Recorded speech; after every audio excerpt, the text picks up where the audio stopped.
All right, so this is where culinary schools training brings me from baker to cook in a sense, because the filling for an apple pie is not, when I put it together, I'm not using my baker skills. I'm not measuring a whole lot. I'm not weighing out a whole lot. I'm doing this to taste and my experience. So your basic ingredients is going to be, now I used 8 tart sour Granny Smith apples because at my store they didn't have John O'Golds. That's the one that I wanted to try and blend with it for flavor.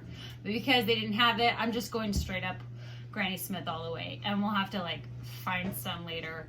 But I'm gonna drain these. I'm gonna add flour to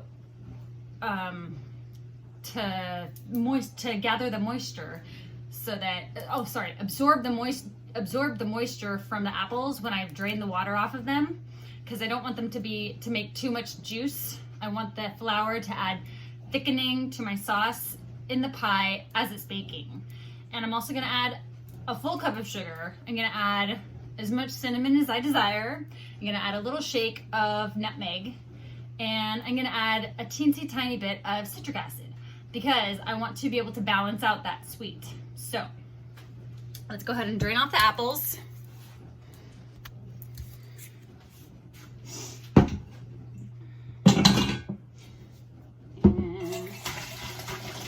Using a colander in my sink. I know you can't see me. Sorry you can't see me. This is really going to be really fast. Okay, so I've drained off the apples. And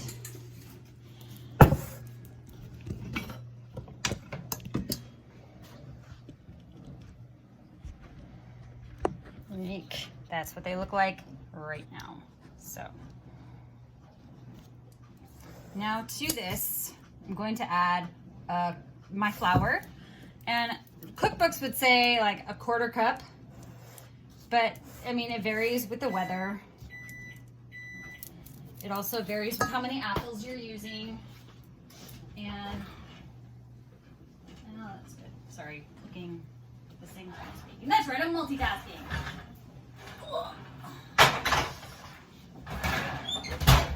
I'm gonna crank this up to 400 for my pie dough experiment in a minute. So I'm gonna stir that with the flour and make sure that it's coated. So this, like coating your apples, I would think that it would be similar to making sure that like when you're dredging your chicken before you dip it in eggs and breadcrumbs for frying. You want to make sure everyone is evenly coated. So that's essentially what I'm doing here. I'm sprinkling.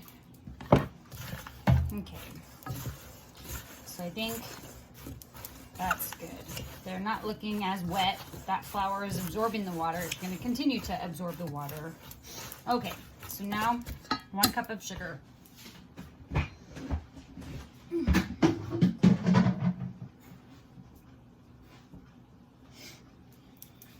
In it goes.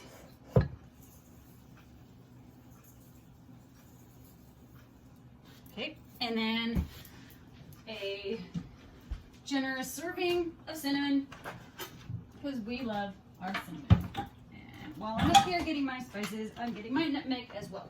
All right, so this is about how much cinnamon I would put into my pie. I just want to sprinkle it so that, come on. Oh my gosh, come on. So that the top is covered.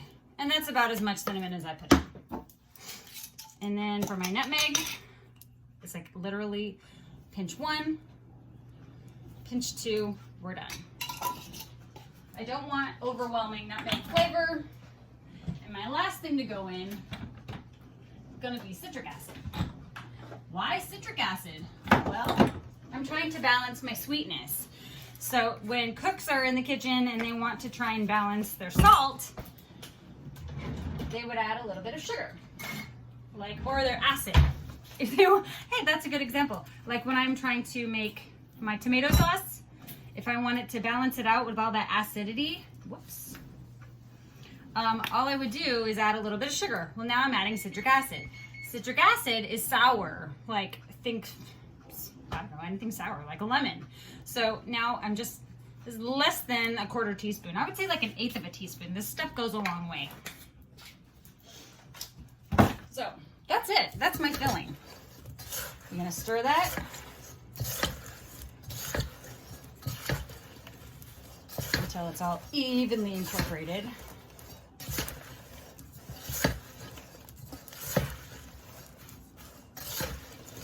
Okay. So look like we're about there. Okay. Now you might think this is going to be way too much for this pie. You might be right. And if you are, then I guess I don't care. Okay, I'm pulling my pie gel from the cooler. And I'm going to fill it up.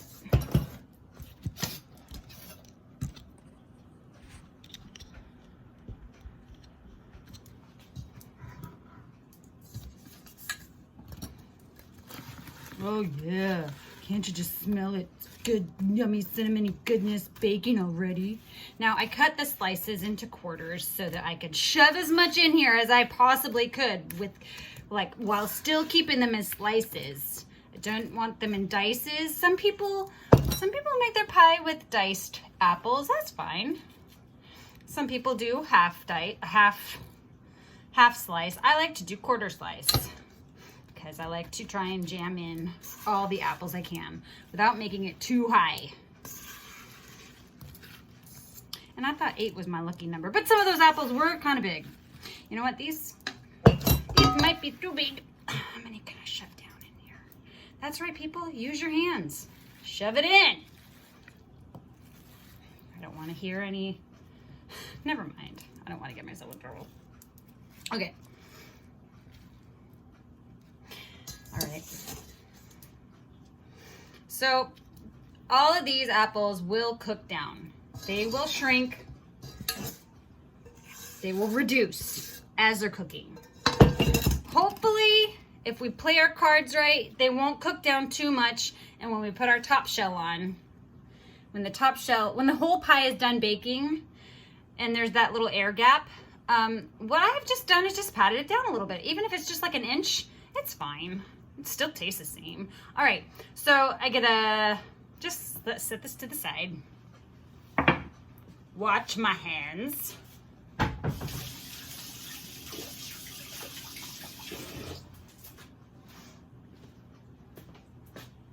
And we're gonna make our top crust.